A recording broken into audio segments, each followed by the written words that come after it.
Hawkins family. And we're going to read today from the book of John, chapter 10, verses 1 through 21. Truly, truly, I say to you, he who does not enter the shepherd's flock by the door but climbs in by another way, that man is a thief and a robber. But who enters by the door is the shepherd of the sheep.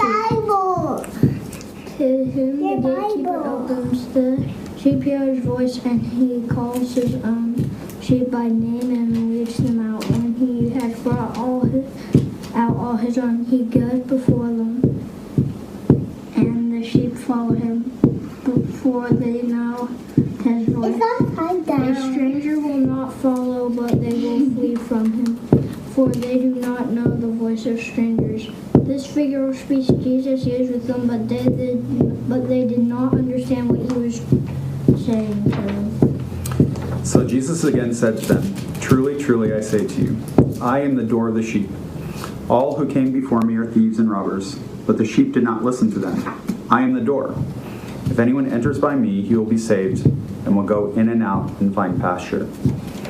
The thief comes only to steal and kill and destroy. I came that they might have life and have it abundantly. I'm the good shepherd. The good shepherd lays down his life for the sheep. He who is a hired hand and not a shepherd, who does not own the sheep, sees the wolf coming and leaves the sheep and flees. And the wolf snatches them and scatters them. He flees because he is a hired hand and cares nothing for the sheep. I am the good shepherd. I know my own, and my own know me, just as the Father knows me, and I know the Father. And I lay down my life for the sheep. And I have other sheep that are not of this fold. I must bring them also, and they will listen to my voice. So there will be one flock, one shepherd. For this reason, the Father loves me, because I lay down my life that I might take it up again. No one takes it from me, but I lay it down of my own accord. I have authority to lay it down, and I have authority to take it up again. This charge I have received from my Father. There was again a division among the Jews because of these words. Many of them said, He has a demon and is insane. Why listen to him? Others said, These are not the words of one who is oppressed by a demon. Can a demon open the eyes of the blind? You guys ready? This is the word of the Lord.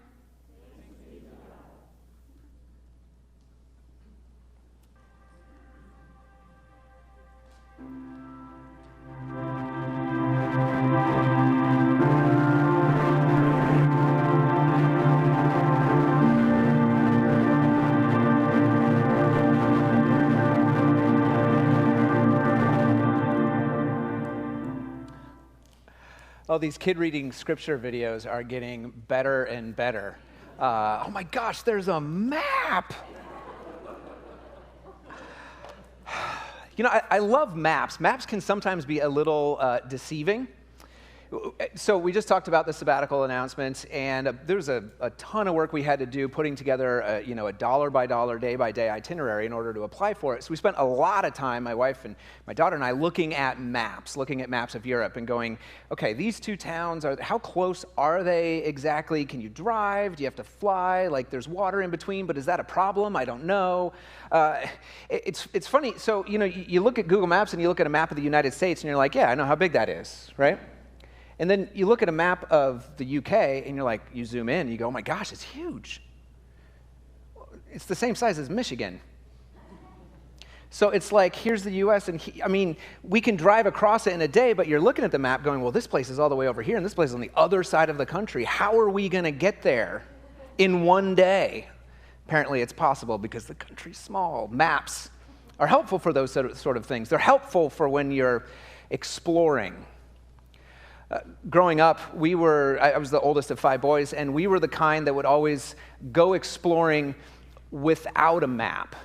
We wanted to go find out where the creeks, where they led. We wanted to see if we could find the shoes we lost in the creeks the year before. We wanted to just explore, and we did.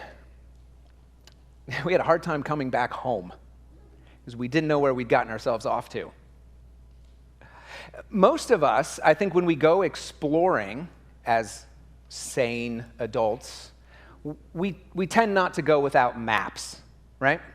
When we go to discover ourselves or go to discover the world or discover whatever it is we travel in order to discover, we tend to follow maps, guides, people who have been there before, who have walked that path before. Right? Even those of us who say, like, we're going to go out and blaze a trail for ourselves, well, we still tend to follow the road that literally someone else blazed. There's this deep desire within us, I think, to, yes, go out and explore, but at the same time to be led, to follow someone else's path, someone else's way, to follow the example of someone else who shows us, how we can be and what we can be or who we can be. I think we all desire to follow. We all long for someone to lead us. We all long to be led. These are the thoughts that were in the back of my mind as I was studying this week, this passage in John 10 where Jesus says, I am the good shepherd. I think he's hitting at our desire to be led well. If you're just joining us this week or you've been off and on the last couple of weeks, we are studying through these I am statements in the Gospel of John. 7 times Jesus says, I am, and then fills in the blank. We've been asking this question, what do you want? What is Jesus getting at when he says, I am the bread of life? Well, he's tapping into our desire to be fed. To be full, to feel full. What is Jesus getting at when he says, I am the light of the world? He's tapping into our desire to see, to understand, to know the world around us. What is Jesus getting at when he says, I am the vine? Well, it's because we have this deep need and desire to be connected, to draw life from somewhere. This week he says, I am the good shepherd, because we want to be led well. Not just by any leader. We want maps that we can trust, drawn to scale with the trails in the right place. So we don't want to follow just anyone. We want to follow a good shepherd, a good leader. So in Jesus' explanation of what a good shepherd does and who a good shepherd is, we see what we really want in a leader, someone that we want to follow. Here's the key idea. If you're writing this down, kids or adults, anybody can write it down. It's the same thing for both. We want a leader. This is what comes out as we look at the Good Shepherd. We want a leader strong enough to fight for us, but soft enough to know us. We want a leader strong enough to fight for us, but soft enough to know us. These two features they don't naturally go together, but it's what we want. Our heart's deepest desire is to be led by someone who knows us and who can protect us and fight for us. Jesus says a good shepherd, a good leader is strong and soft. So turn with me to John 10. We're going to look at this good shepherd, strong enough to fight for us, soft enough to know us, to come close to us, to love us. So John 10, picking it up in verse 11. First, we're going to talk about the good shepherd, the one who is strong enough to fight for us. Now, starting in verse 11, it may feel like we are jumping into the middle of the discussion. We're certainly in the middle of the passage that we just heard read. Just as a reminder, we covered the first 10 verses of this chapter a few weeks ago. Pastor Jeff led us through it. So, I am the good shepherd is the second of two I am statements that Jesus draws from the world of sheep herding, shepherding, sheeping, whatever. Because everyone Jesus talked to in his world either had sheep or knew someone who had sheep. So it is it's a world of analogy that's just, there's so much fodder there, right? All right, moving on. So Jesus has just finished a shepherding illustration saying in these first 10 verses, if you want to enter into his sheepfold, into his place of rest, and under his protection, well, you have to come in through the door. You don't climb over the wall like the thief. You come in through the door, and he's the door. He's the access, the gateway, the way into that rest and protection that we all long for. But now he shifts in verse 11 to talk about being the good shepherd. Right? He's saying the thief comes to kill and destroy. I came to bring you life. I am the good shepherd, he says in verse 11. Not like the sheep, or not like the thief and those others. I am the good shepherd. And then he goes on to say what a good shepherd does, what a model shepherd, an ideal shepherd does. Second half of verse 11, the good shepherd lays down his life for the sheep. So the good shepherd, or the model, or the ideal, the noble shepherd is, according to Jesus, the one who is willing to put himself between the sheep and whatever threatens them, even at the risk or at the cost of his own life. In other words, the good shepherd is not the one who shrinks away from fighting for his sheep. No, the good shepherd gets between danger and his sheep. The good shepherd fights for his sheep. Which is the totally opposite attitude from the paid sheep watcher in the next couple verses. Verse 12, he who is a hired hand, right? The person paid to watch the sheep. The guy who's a hired hand and not the shepherd, not the owner, who does not own the sheep, sees the wolf coming and leaves the sheep and flees, and the wolf snatches them and scatters them. The guy flees because he's a hired hand. It's what he does, and he cares nothing for the sheep. Which I think it's fairly obvious. The hired hand is the person who cares more about the paycheck than the sheep.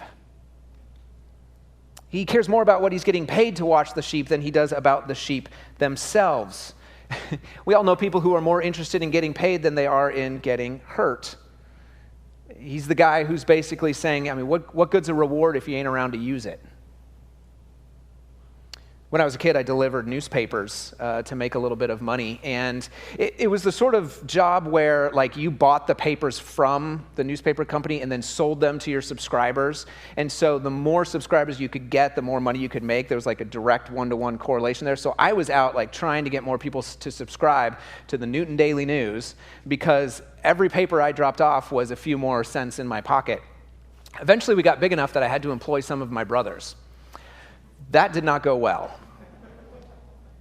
I wanted to make sure the papers got on the front step. They were happy if it landed somewhere in the front lawn.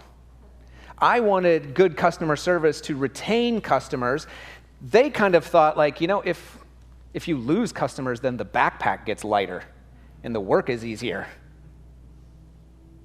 See, any of you who have managed a team, or you own your own business, or you've led employees, or you've even just tried to get your kids to care about keeping the house clean, understand how tough it is to get people to help, or I should say to get people to care as much as you do about the thing you care about, whether it's your sheep or your boats or whatever. So Jesus is here saying, look, I'm the good shepherd. I'm the owner shepherd. I'm not a hired hand. Because the owner shepherd, he looks at his sheep and he loves them, cares for them, wants the best for them.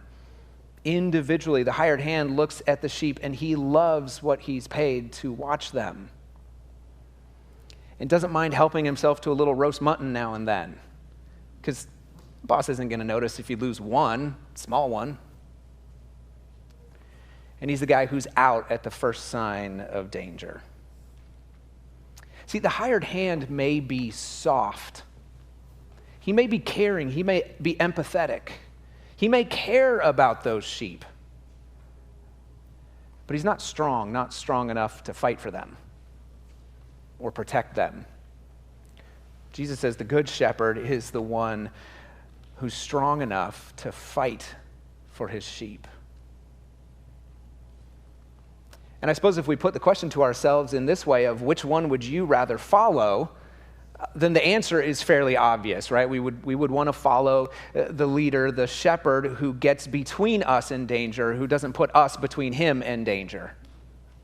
Right? We want to follow the shepherd who prays for us, not the one who prays on us.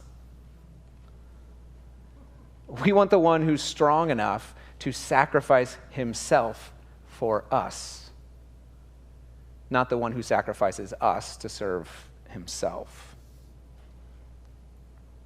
And Jesus says, I am that good shepherd, the one who's strong enough to fight for you, strong enough to lay down his life for you if that's what it takes. Now, that's not all, of course. Our good shepherd is not just strong enough to fight for us. He is strong enough to fight for us because he is soft enough to know us. Jump back into the text in verse 14. Jesus repeats himself. He said in verse 11, I am the good shepherd. What does a good shepherd do? Lays down his life for the sheep. Now verse 14, I am the good shepherd. What is a good shepherd like? Well, he's the one who knows his own, and his own know him. Verse 14, I am the good shepherd. I know my own, and my own know me. My wife and my daughter have just huge hearts for little animals, which isn't surprising. And so I wasn't surprised when I came home and found out that they had enrolled in an online training session to become kitten foster parents for the Indy Humane Society. I was a little more surprised when I saw the Amazon cart of all the things we needed to buy in order to be kitten foster parents. But what happens is when somebody finds an abandoned litter of kittens, and by the way, you all could do this as well. It's free training, and so please, Isabel, who has hit me up for these kittens multiple times, please do this. It will take the pressure off of us to adopt all of the kittens, because when somebody finds, a couple of abandoned kittens, they send out an email to the Bleeding Heart list, and then we respond and say, we will take them, yes, please. And so I keep trying to remember exactly how many we have had. I do not know. My daughter knows. She knows exactly how many kittens we have had, and she knows their names. She owned them. She named them. She's the good cat herd. So on our second batch, we had two nearly identical black and white kittens. They were like all black with little white patches on their foreheads.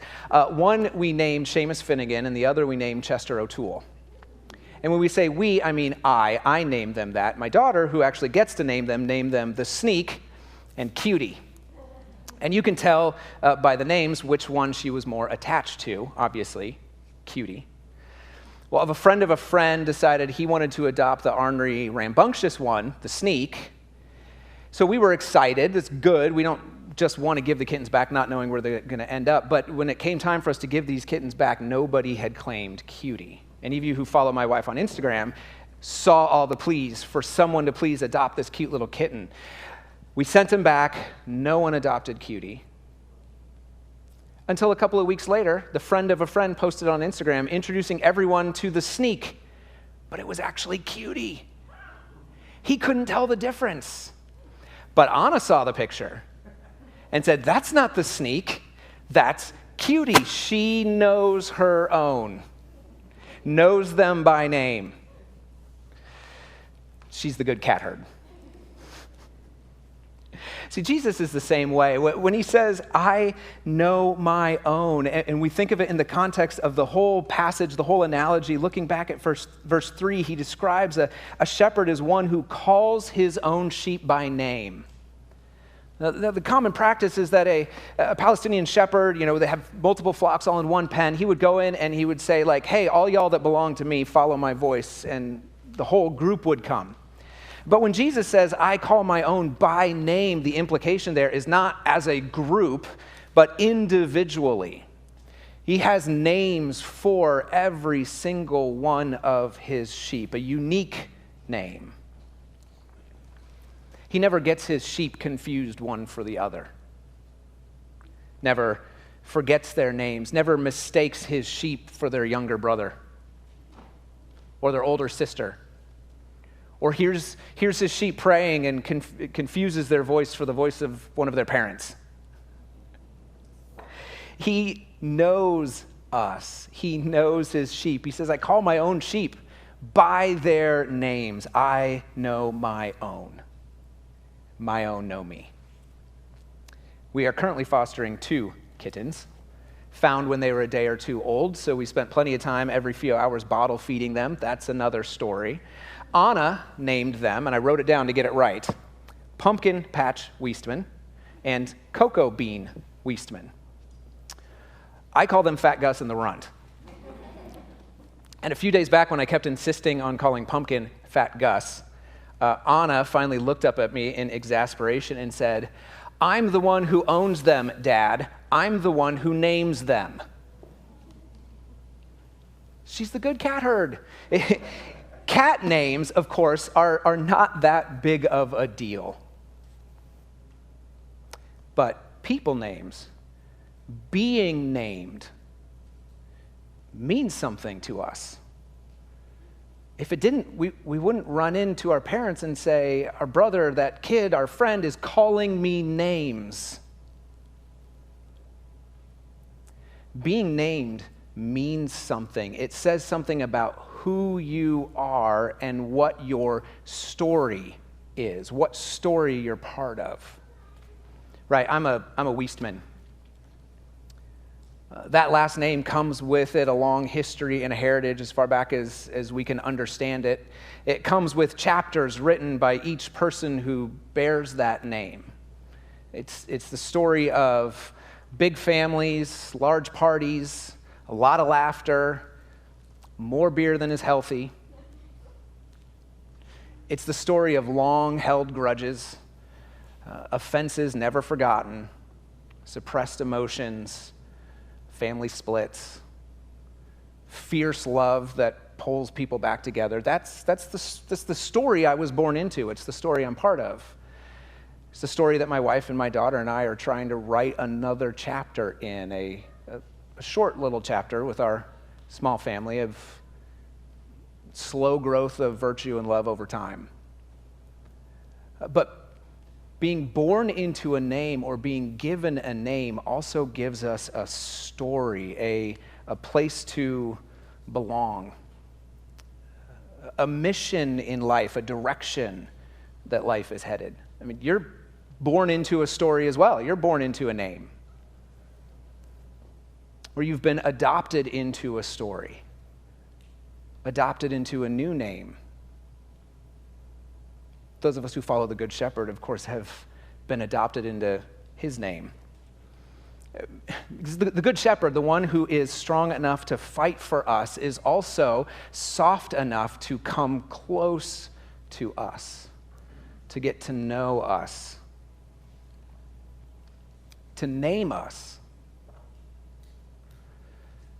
to call us into his story. You think about that. He knows you. He knows you. He knows me. He knows everything you've done, everything I am, all the things that I hope for and dream about,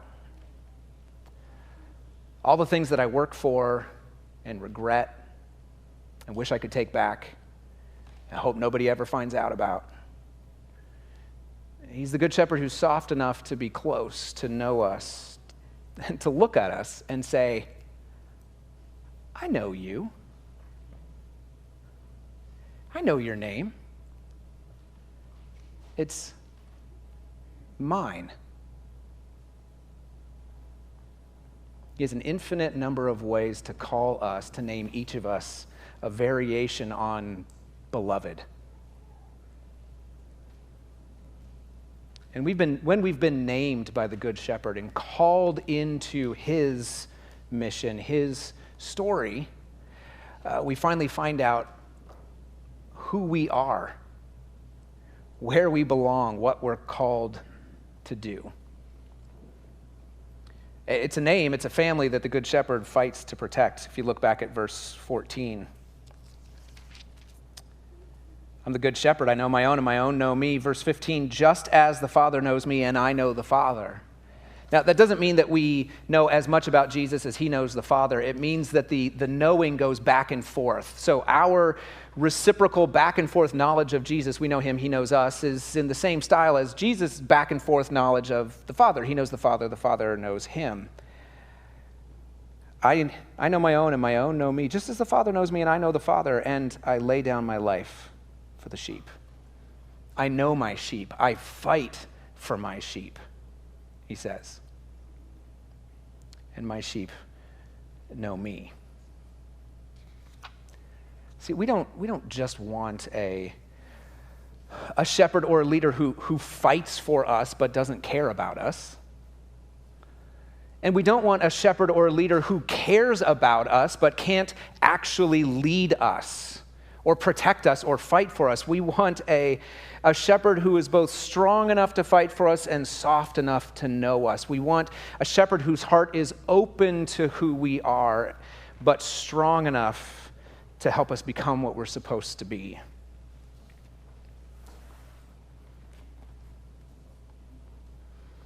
And Jesus says, I am that good shepherd.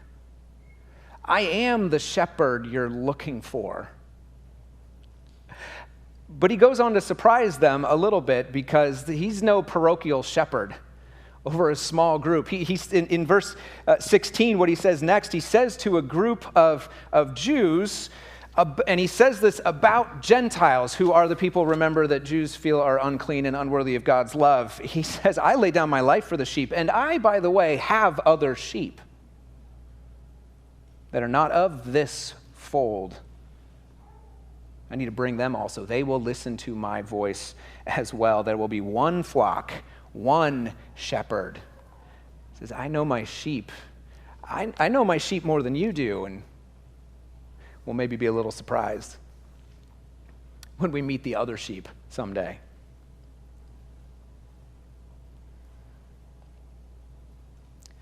Our hearts, one of our heart's deepest desires is to be led well, to know that we are following someone we can trust, someone who is strong enough to fight for us, but soft enough to know us, to love us, to come close to us. We can't not want to be led.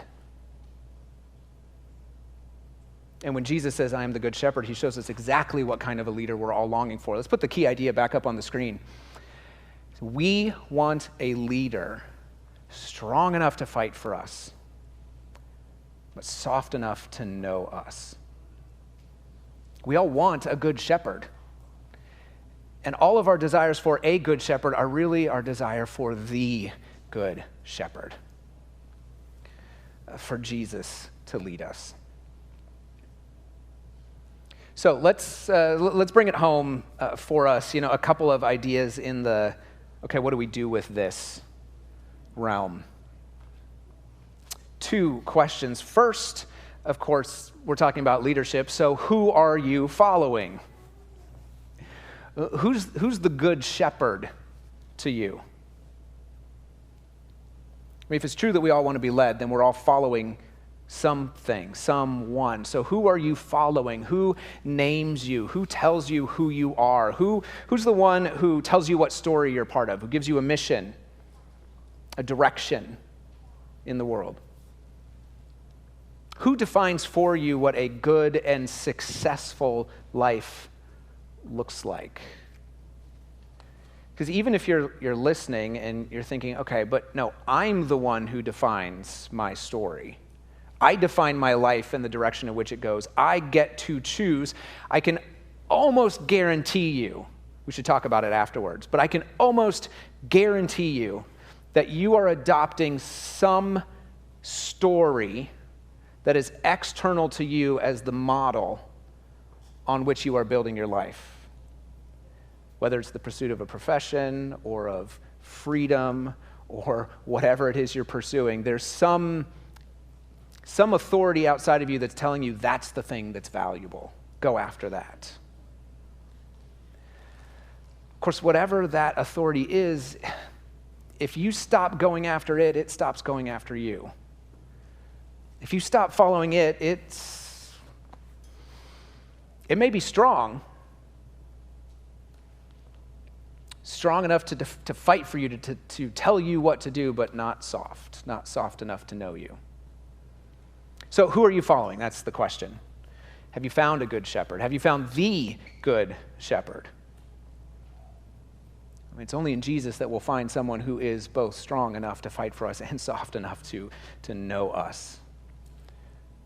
So who are you following?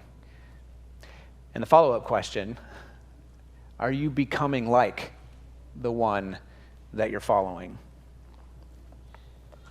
Yeah, as people who follow the Good Shepherd, we should probably learn to become more like our Good Shepherd, both strong and soft. Of course, it's easy to emphasize one over the other, to be strong but hard, courageously committed to what's right, but unkind, unfeeling, unempathetic. Or, on the other hand, we can be soft but weak. Soft, we're caring, we're compassionate, we're empathetic. Anybody who needs comfort comes to us, but we never have the courage to say, and here's what you need to do, here's what's next, here's what's true. It's easy to be one or the other, and we need to grow in modeling ourselves after the Good Shepherd. That doesn't mean getting better at the one you're already better at and ignoring the other. It means getting better at both, being both strong and soft. If you're naturally strong, adding softness. If you're naturally soft, adding strength. Which way do you lean? Are you a lover or a fighter? Are you a truth teller or a feeling feeler? I was in a situation recently where I was called to both deeply care for a couple of friends while also courageously calling them to come down on the side of biblical truth, which could potentially cost them something. And man, I kept going back and forth between just wanting to say, here's the way it is, deal with it, or saying, well, let's continue to talk.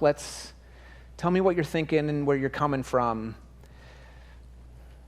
And the only reason I was able to navigate both of those is because of leaders on both sides of me saying, don't forget to be compassionate. Don't forget to be courageous. The Good Shepherd, as we follow him, is calling us to grow in both strength and softness. So, hey, what about you? I don't do this very well. I'll freely admit it. But I'm learning. What can we learn from the Good Shepherd who is both?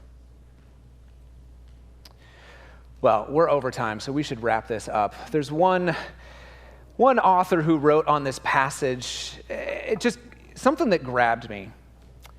Because he's wrestling with the nuances of Jesus' strength and his softness and saying, how do you translate the word good in a way that is both strong and comforting? And he suggested that perhaps we should translate this phrase something more like the beautiful shepherd. Because we all know people who are good and are happy to rub our faces in it. They have that austere aloofness that comes with moral uprightness. But that's not Jesus. That's not the Good Shepherd. He is not just good, but beautiful.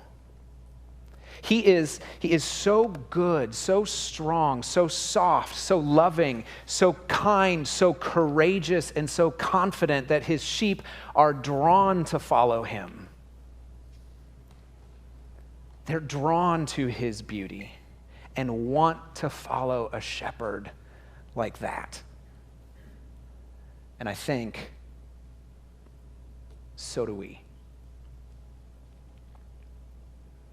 Let's pray.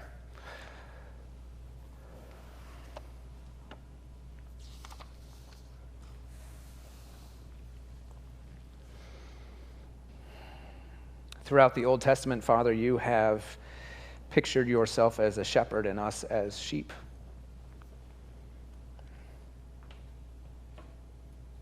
We are deluded,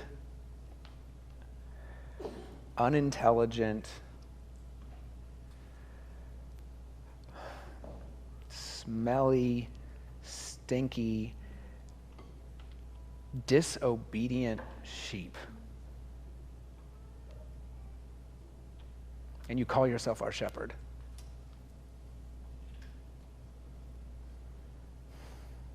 Father, as we run to and fro over the fields looking for a good shepherd, I pray that the good shepherd, the one you told us of and hinted toward in all of those stories in the Old Testament, but who became man and became real right in front of us in Jesus, I pray that the good shepherd